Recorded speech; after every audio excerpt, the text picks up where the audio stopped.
안녕하세요. 오늘 관계 간증을 맡은 강사 이연아입니다. 오늘 함께 나누고 싶은 주제는 십자가로 가는 길입니다. 지난번 간증을 통해서 왜 살아야 하는지에 대한 고민으로 오랫동안 우울해했던 저에게 삶의 의미를 찾게 해주신 이야기를 나누어 드렸습니다. 그것을 알게 해주신 감사함에 하나님의 영광을 드러내는 그 길이 좁고 협착하다고 해도 아버지에게 가는 길이면 그 길을 기쁘게 가고 싶다고 했었는데요.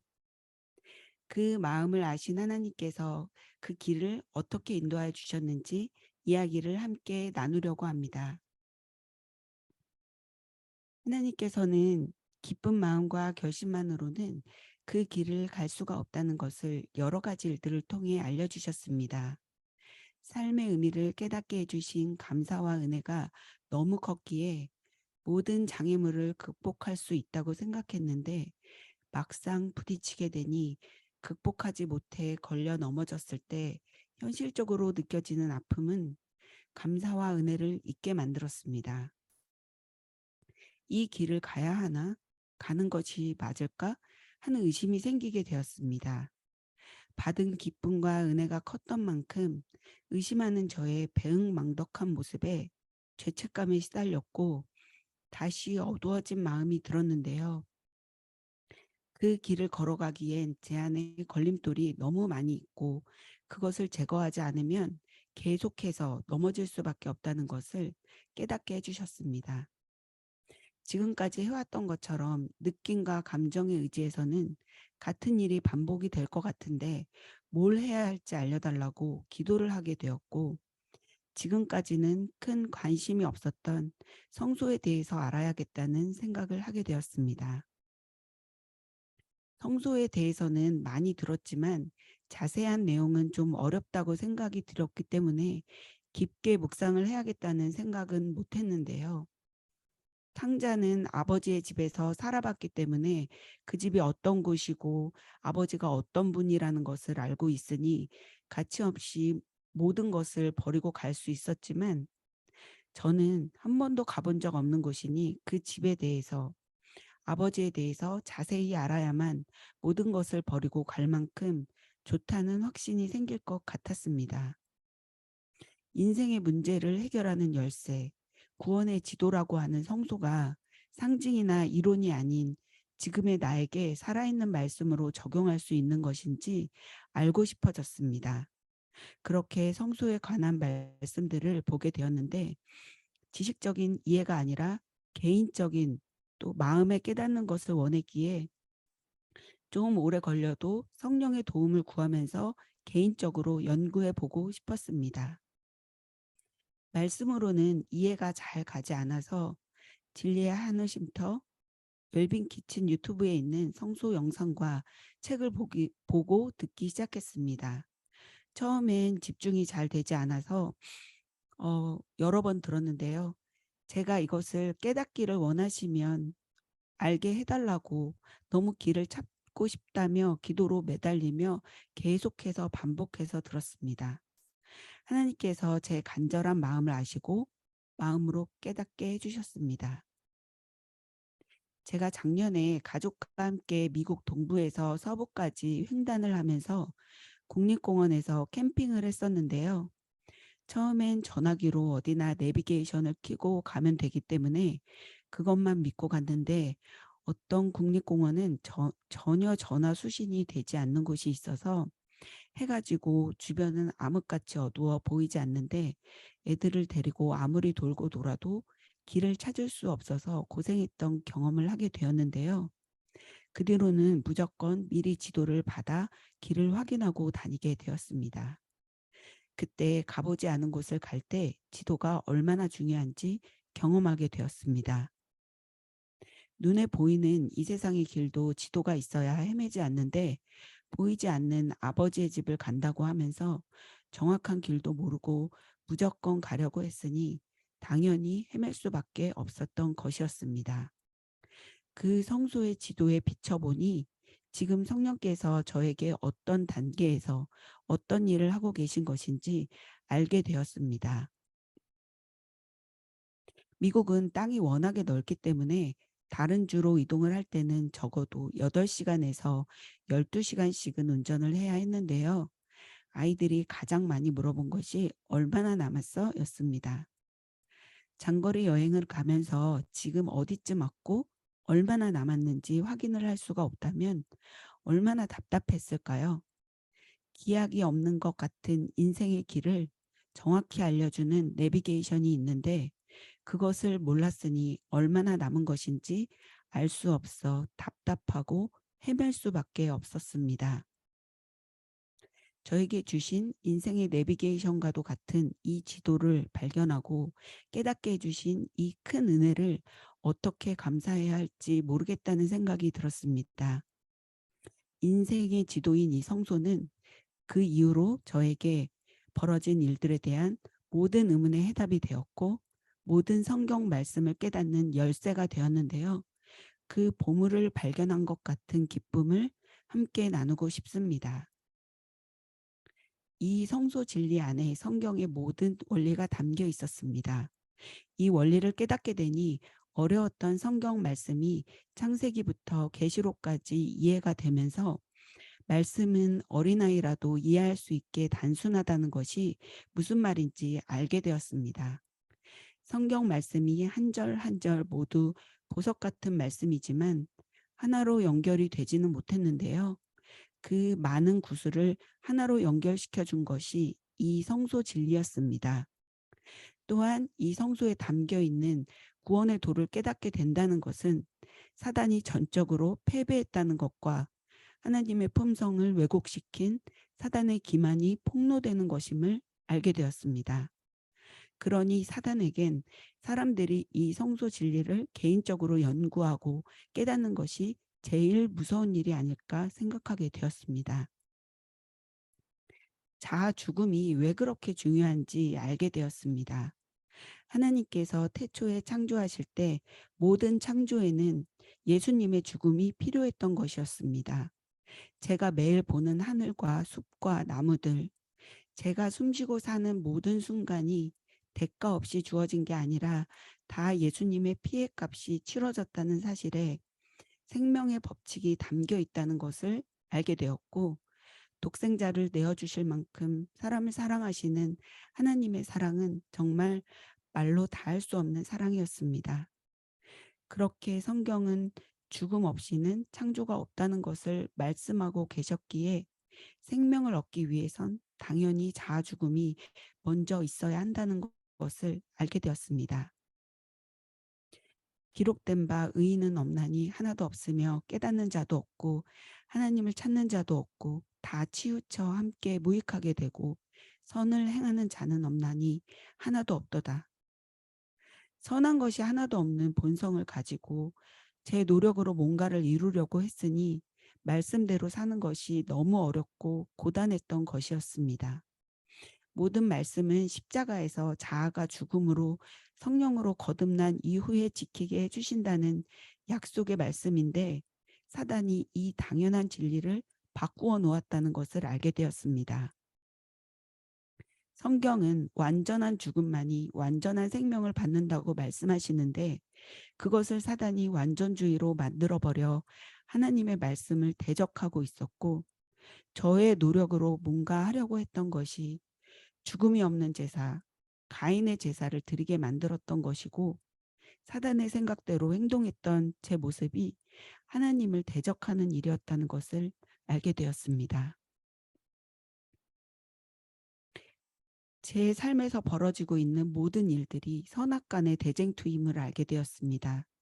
내가 너로 여자와 원수가 되게 하고 내 후손도 여자의 후손과 원수가 되게 하리니 여자의 후손은 내 머리를 상하게 할 것이요 너는 그의 발꿈치를 상하게 할 것이니라. 이 창세기 3장 15절 말씀을 보면서 저에게 주어진 이 삶은 이 땅의 것을 이루기 위한 시간이 아니라 누구의 후손으로 살 것인지 선택하기 위한 것이라는 것을 깨달았습니다. 사단이 주는 죽음 아니면 하나님께서 주시는 생명을 선택하는 것이었습니다. 하지만 사단은 그것을 가려놓았다는 것을 알게 되었습니다. 사단은 자아가 완전히 죽지 않아도 노력으로 선하게 살 수 있다는 너희가 결코 죽지 아니하리라 이 말로 미혹하고 있다는 것을 알게 되었고 그 사상이 제 안에 뿌리 깊게 있다는 것도 알게 되었습니다. 그 사상은 모든 나의 노력을 다 그만두고 세상적인 것을 다 내려놓는 것을 힘들게 만들었습니다. 그렇게 살다가는 나중에 후회할 것 같았고 뭔가 손해를 보는 것 같았습니다.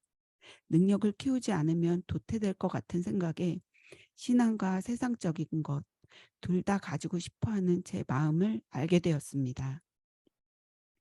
하지만 성소 말씀에 분명히 보여주신 생명의 법칙은 자아가 완전히 죽어야만 생명이 있다는 것을 보여주셨기에 그 말씀만을 믿을 수밖에 없었습니다.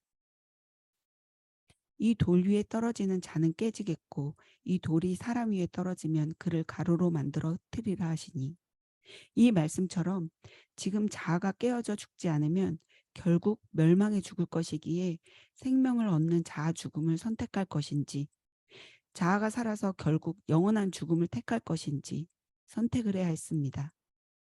하나님께서 저에게 보여주신 분명한 사랑이 있었기에 자아 죽음이 이루어지는 십자가가 저의 분명한 목적지가 되게 해주셨습니다.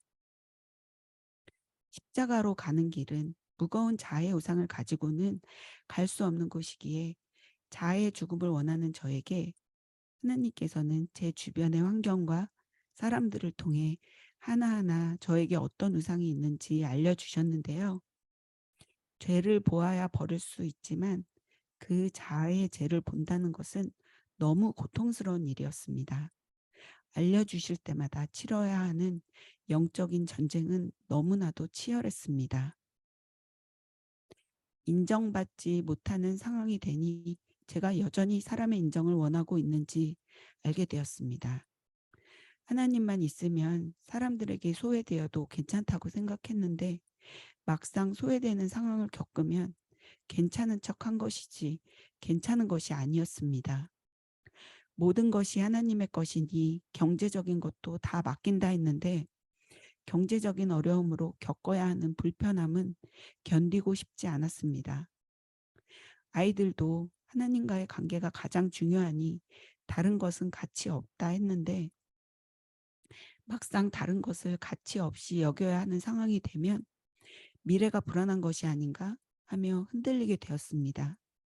생각만 했을 때는 다 할 수 있을 것 같았는데 막상 현실로 닥치니 제 진짜 마음을 알게 되었습니다. 머리로는 이 모든 것들이 가치 없는 것이고 하나님과 나 사이를 가로막는 우상들이라는 것을 알고 있었기에 그것에 흔들리는 저의 불신은 절망스러웠고 정말 끝도 없이 퍼내고 퍼내도 또다시 올라오는 죄는 저를 너무 비참하게 만들었습니다. 그럴 때마다 제 안에서 올라오는 사단의 마음은 저를 좌절시켰습니다. 저를 가장 흔들리게 했던 것은 그게 사람의 본성이고 죄의 본성은 바뀌지 않으니 어쩔 수 없다라는 말이었습니다. 이게 정말 가능한 일인가? 자아가 정말 죽을 수 있는 건가? 안 되는 것을 하려고 하는 건가? 하는 불안함이 또 올라왔습니다. 그렇게 올라온 불안함은 제 시선을 다른 곳으로 돌아가게 만들었고 다른 것을 바라보니 불만이 생기기 시작했습니다. 다른 사람들은 적당히 원하는 것도 하면서 신앙도 하고 그냥 주어진 것에 감사하며 관계 속에서 기쁨을 누리며 잘 사는 것 같은데 왜 나만 이렇게까지 보이지 않는 싸움을 하며 괴로워야 하나라는 불신의 마음이 들었습니다. 성령께서는 똑같이 일을 하시는데 제 마음 상태에 따라 어제는 하나님을 찬양하고 오늘은 저주하는 정말 가망이 없는 제 자신의 모습을 보게 되었습니다.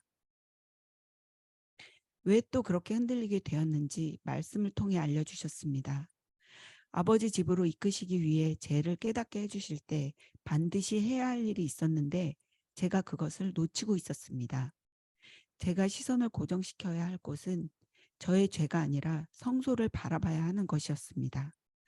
저의 죄와 너무나 대조되는 순결한 하나님의 품성을 나타내는 하얀 성막의 벽, 저의 죄가 아무리 흉악해도 그 죄를 모두 해결하실 수 있는 번제단의 연기, 가망 없는 죄인인 저와 함께하고 싶어 기다리고 계시는 하나님의 임재하심을 나타내는 구름 기둥을 주신 하나님을 말씀을 통해 계속해서 바라봐야만 길을 놓치지 않고 갈 수 있다라는 것을 알게 되었습니다.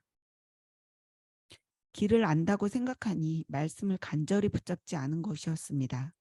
성령의 감화로 받은 외부의 빛은 그렇게 시간이 지나면 사라질 수밖에 없는 것이기에 매 순간 성령의 도움을 구하는 것의 중요성을 깨닫게 되었고, 십자가 자아 죽음을 통해서 성령께서 내 안에 들어오셔서 법이 기록이 되면 빛이 내 안에 들어와 예수님 옆이 아닌 예수님 안에서 살 수 있는 성소 안에서의 삶을 더 간절히 원하게 되었습니다. 주방의 가스레인지나 후드에 찌든 때를 청소해 보신 적 있으시죠? 깨끗한 상태에서는 음식하다가 더러워져도 굽기 전에 바로바로 닦아내는 일은 그렇게 어려운 일이 아니지만, 원래 어떤 색이었는지 알 수 없을 정도로 오랫동안 쌓인 묵은 때를 벗겨내고 청소하는 일은 쉽게 되는 일이 아닙니다. 이것을 청소하기 위해서는 여러 가지 도구도 필요하고 세제나 약품도 필요합니다. 그리고 많은 노동이 필요하고요. 이 청소하는 것을 보면서 오랫동안 제 마음에 쌓인 묵은 죄들을 벗겨내는 일과도 같다는 생각을 하게 되었고, 그 회개에 고통이 따라오고 많은 시간이 걸리는 것이 당연한 일이라는 생각이 들었습니다. 이렇게 더러운 상태에서는 매일 닦아낸다고 해서 깨끗해질 수가 없을 것입니다. 묵은 때를 완전히 벗겨내어 완전히 정결해진 상태가 된 후에야 매일 닦아내어 깨끗한 상태를 유지할 수가 있을 것입니다. 오랫동안 하나님을 모르고 죄의 노예로 살아서 제 안에 묵은 죄가 얼마나 쌓여 있는지도 모르면서 고통 없이 빨리 이루어지기만을 바랬습니다. 그러한 가정 없이 예수님께서 이루신 것을 믿기만 하면 기적처럼 마음이 변해서 저절로 깨끗해지기를 바랬던 것이었습니다. 닦으면 닦을수록 속안의 더러움이 계속 묻어나오는 것을 보면서 끝도 없이 제 안에서 나오는 죄의 모습을 보게 되었습니다. 하지만 희망이 있는 것은 아무리 더러워도 계속 하다 보면 언젠가 청소가 끝나고 깨끗해지는 것처럼 성령께서 저에게 하시는 이 정결 사업에도 분명 끝나는 지점이 있다는 것입니다. 내가 너를 권하노니 내게서 불로 연단한 금을 사서 부요하게 하고 흰옷을 사서 입어 벌거벗은 수치를 보이지 않게 하고 안약을 사서 눈에 발라 보게 하라. 물은 내가 사랑하는 자를 책망하여 징계하노니 그러므로 내가 열심을 내라 회개하라. 이 말씀을 묵상하면서 그동안 저에게 벌어졌던 일들을 다시 곰곰이 생각해 보게 되었습니다. 너무 힘들었던 상황들, 눈에 가시 같은 사람들, 모든 마음의 병과 육체의 질병, 모든 일들이 제가 죄에서 돌이켜 회개할 수 있도록 기회를 주신 것이었습니다. 책망과 징계가 다 사랑이었습니다. 자존심, 이기심 같은 수치스러운 저의 모습은 어떻게든 내 노력, 무화과 잎으로 가리는 것이 아니라 흰옷, 의의 옷을 입혀주셔서 정결함이 유지되는 삶을 살게 해주시려고 성령께서 끊임없이 일하신 것이었습니다. 예수님께서 그 모든 사람들을 통해서 제 마음문 밖에서 계속 두드리신 것이었습니다. 예수님은 사랑의 교제를 원하시지만 절대 강제로는 문을 열고 들어오실 수 없기에 제가 문을 열어주기만을 기다리시며 그렇게 두드리고 계셨는데, 저는 그것도 모르고 그 사람들을 미워하며 죽이는 일을 하고 있다는 것을 알게 되었습니다.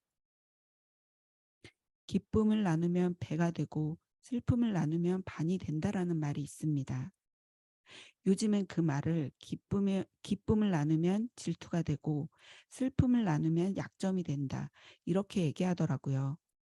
하나님께서는 인간을 관계 속에서 사랑을 나누고 행복을 누리는 존재로 창조하셨는데, 죄로 인해 생겨난 이기심이 그것을 온전히 누릴 수 없게 만들어 버렸는데, 그 망가진 모습을 나타내는 말 같다는 생각을 했습니다. 이것이 제 이야기가 되니 저에게 너무 큰 고통을 주었는데요. 하지만 그런 일을 통해서 제 모습을 보게 되었고, 제가 얼마나 연약한지를 알게 되었습니다. 그 일들이 아니었다면, 그 사람들이 아니었다면, 저는 제가 얼마나 연약한 존재인지, 얼마나 젬된 존재인지 알지 못했을 것이라 생각하니 그 일들을 허락하신 것이 너무 감사한 일이 되었습니다. 독수리는 둥지를 지을 때 높은 곳에 집을 짓습니다. 둥지를 지을 때 제일 먼저 사용하는 재료로 가시나무를 사용해서 집을 짓고 그 위에 부드러운 털로 덮어서 만드는데요. 새끼들이 자라서 날 때가 되었는데도 어미가 물어다 주는 먹이만 먹고 날지 않으려고 하면 어미가 둥지를 흔들어 덮어놓은 털을 날려버리고 뾰족한 가시에 찔리게 만들어 새끼들이 날아가게 만든다고 합니다. 영문을 모르는 새끼들은 그런 엄마가 야속하게 느껴졌을 것 같습니다. 하지만 멋있게 날아오르고 사냥하는 그런 모습과 가만히 앉아 먹이만 받아먹는 연약한 모습과 어떻게 비교를 할 수 있을까요? 하나님께서는 그렇게 저를 더 잘하지 못하게 만드는 것을 제가 안락하다고 느껴서 떠나고 싶지 않은 둥지들을 흩어버리셨습니다. 이전에 좋아했던 것들, 저를 만족시켰던 것들, 제가 하고 싶었던 일들, 주변 사람들과의 관계들, 경제적인 안정, 저를 안심시키고 피할 곳 같이 여겼던 모든 것들을 더 이상 포근하게 안락하게 느껴지지 못하게 흩으셨고 그것들에 찔리게 만들어 떠나게 해주신 것이었습니다. 그것을 몰랐을 땐 하나님을 원망했지만 알고 보니 기쁘고 감사히 여겨야 했던 것이었습니다. 이렇게 제 안에 고집 부렸던 자존심, 이기심 같은 죄된 마음을 내려놓을 때 정말 괴로웠지만 그 고통만큼 기쁨과 평안도 맛보게 해주셨습니다. 회개의 영을 통해 제 자아의 진짜 모습을 알게 되고 그럼에도 불구하고 여전히 사랑하시는 예수님을 생각하니 저에게 고통을 주었던 사람들이 그저 예수님이 필요한 영혼으로 보였습니다. 그렇게 보였을 때 미움이나 원망이 사라지면서 찾아오는 평안은 마음의 천국이 어떤 것인지 경험하게 해주셨습니다. 경험이라고 하기보다는 체험이라고 하는 게 더 맞을 것 같네요. 성소의 지도를 몰랐다면 분명 이것이 성화의 경험이라고 생각했겠지만 이것은 성령이 제 안에 임재하셔서 본성이 변한 것이 아니기 때문에 언제든 변할 수 있는 성막 밖에서 일어나는 일임을 알 수 있었습니다. 이런 평화가 깨지지 않고 지속이 된다면 얼마나 좋을까요? 하지만 언제 깨질지 모르는 일시적인 것에는 더 이상 만족을 할 수가 없게 되었습니다. 그렇게 이 세상 모든 것과 바꾸고 싶지 않을 만큼 평안한 천국을 맛보고 나면 생명이 없는 제 상태가 더 큰 어두움으로 느껴져서 더욱더 간절히 아버지 집을 가고 싶은 마음이 생기게 해주셨습니다. 이렇게 죄를 보여주실수록 죄를 완전히 해결하고 싶은 간절함이 생기게 해주셨고 죄를 해결하는 곳, 성소에 대해서 더 깊이 묵상을 하게 되었습니다.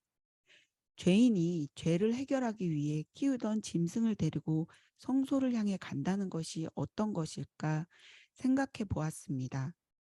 짐승을 끌고 간다는 것은 그것을 보는 사람들에게 내가 죄인임을 알리는 일인데 다른 사람들의 눈이 신경이 쓰인다면 갈 수가 없겠구나 하는 생각이 들었습니다.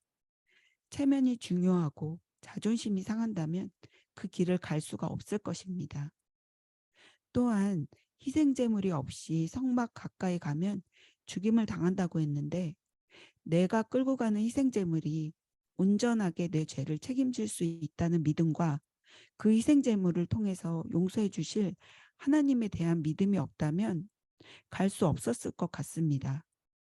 아무리 다른 사람들이 죽임을 당하지 않는 것을 보았다고 해도 그것이 내 목숨도 보장이 된다는 것은 아니기에 이 죄사함을 위해 십자가로 가는 길은 철저히 개인적인 경험이 되어야 하는 죽음의 길이라는 것을 깨닫게 되었습니다. 그 길이 죽음의 길이라는 것을 생각해 봤을 때 그 길을 가려면 왜 모든 소유를 버려야 한다는 건지 알게 되었습니다. 다시 돌아올 것을 생각한다면 죽음의 길이라고 할 수가 없을 것 같습니다. 또한 남아있는 가족도 더 이상 제가 관여할 수 있는 것도 없을 것입니다. 희생제물을 끌고 성소를 향해서 걸어가려면 하나님보다 사랑하는 모든 소유를 버리는 선택을 해야만 갈 수 있다는 것을 알게 되었습니다. 그리고 그렇게 갔을 때 어떤 결과가 있을지는 오로지 말씀에서만 찾을 수 있고 말씀을 통해 주시는 믿음이 절실히 요구되는 일이니 이 길은 정말 믿음으로만 갈 수 있다는 것을 알게 되었고 믿음이 없는 저의 연약함을 보면 볼수록 간절히 기도하며 더욱더 말씀에 매달릴 수밖에 없었습니다. 그렇게 키우던 동물을 나의 죄를 속죄하기 위해 성소로 함께 데려갈 때 마음이 어땠을지도 생각해 보았습니다. 저로 인해 죽어야 하는 아무것도 모르는 죄 없는 동물을 죽이기 위해 가는 마음은 동물을 키워보신 분들이라면 어느 정도 생각해 보실 수 있을 것 같은데요. 저도 13년간 함께 산 저만 바라보는 강아지가 있어서 그 마음이 얼마나 괴로울지 생각해 보았습니다. 이렇게 괴로운 일인데 죄를 지을 때마다 계속 반복해야 한다면 너무 끔찍한 일이라는 생각이 들었고 잘못할 때마다 십자가로 가서 회개만 하면 된다라는 것은 그 가슴 아프고 끔찍한 일을 반복하라고 하는 것 같았습니다. 그래서 저는 이 죄 사함의 경험, 십자가의 죽음이 한 번에 이루어지는 것만이 진정한 사랑이라는 생각이 들었습니다. 선악을 알게 하는 나무의 열매는 먹지 마라. 내가 먹는 날에는 반드시 죽으리라. 하나님께서는 이 공의의 말씀을 이루셔야만 했기에 예수님께서 죽을 수밖에 없었습니다. 죄인인 제가 치러야 하는 죄값을 대신 갚아주신 그 자비의 사랑 앞에서 저는 할 말이 없습니다. 저는 갚을 수도 없는 빚진 자입니다. 죄인이라는 것은 늘 알고는 있었지만 그 죄의 성질이 어떤 것인지 보여주시니 이것은 너무나도 깊고 감당할 수 없는 것이었습니다. 예수님께서 대신 이것을 해결해 주시지 않는다면 이 끔찍한 죄의 짐에 눌려서 죽었을 것 같은데 모든 인류의 죄를 다 지신 예수님을 생각하고 예수님을 죽게 만든 저의 죄를 생각하며 괴로워하고 낙심하는 제 마음을 아시고 저에게 희망의 말씀을 주셨습니다. 바로 죽은 자 가운데 살아나신 예수님, 살아계신 예수님을 알려주셨습니다. 그들이 서로 말하되 길에서 우리에게 말씀하시고 우리에게 성경을 풀어주실 때 우리 속에서 마음이 뜨겁지 아니하더냐 하고 예수님의 제자들이 했던 이 말씀처럼 저도 성소에 보여주신 예수님이 가신 길을 묵상하면 할수록 승리하신 예수님을 깨닫게 되었고 예수님과 연합하여 같은 승리를 이룰 수 있다는 확신을 주셨을 때 너무나 큰 기쁨으로 마음이 뜨거워지게 되었습니다. 저도 큰 소리로 외치고 싶습니다. 주께서 살아나셨다. 주께서 살아나셨다.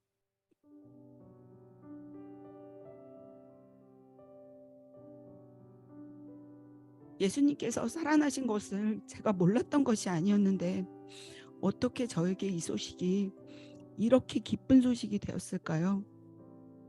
이 부활의 기쁨을 느끼기 전에 반드시 죽음이 있어야 했던 생명의 법칙, 구약의 의식과 예언을 통해서 주신 예수님에 대한 증거를 먼저 이해를 해야 했던 것이었습니다. 제가 이 기쁨을 먼저 느꼈다면 죄의 흉악성도 알 수 없고 이것을 해결하고자 하는 간절함도 없었을 것입니다.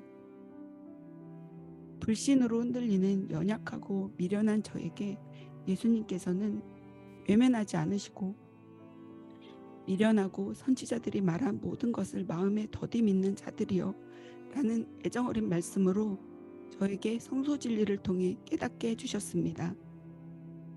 승리의 기쁨을 깨닫기 전에 예수님에게 주어진 고통의 잔에 대해, 십자가의 죽음에 대해 분명히 이해를 해야 했기에 먼저 저의 죄에 대하여 깊이 깨달을 수 있게 알려주셨던 것이었습니다. 예수님께서 자신의 모습을 가리시고 다른 사람들을 통해서 제 옆에서 미련한 제가 깨닫기를 간절히 바라며 죄에 대하여 알려주시며 제 마음문 밖에서 계속 문을 두드리고 계셨습니다. 그 사람들을 위해 흘리신 예수님의 피가 제 마음을 두드리고 계신 것이었습니다. 저는 예수님을 죽인 정말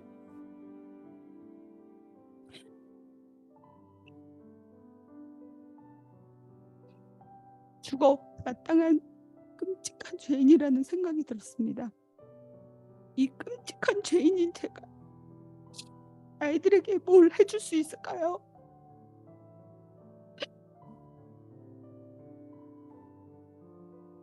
사단을 이기시고 천지 만물을 주관하시는 강하고 안전한 예수님께 다 맡기고 저는 십자가의 길, 죽음의 길을 기쁨과 확신을 가지고 가겠습니다. 이제는 저에게 알려주신 이 기쁜 소식, 살아계신 예수님을 전하기 위해 그 길을 달려가고 싶습니다.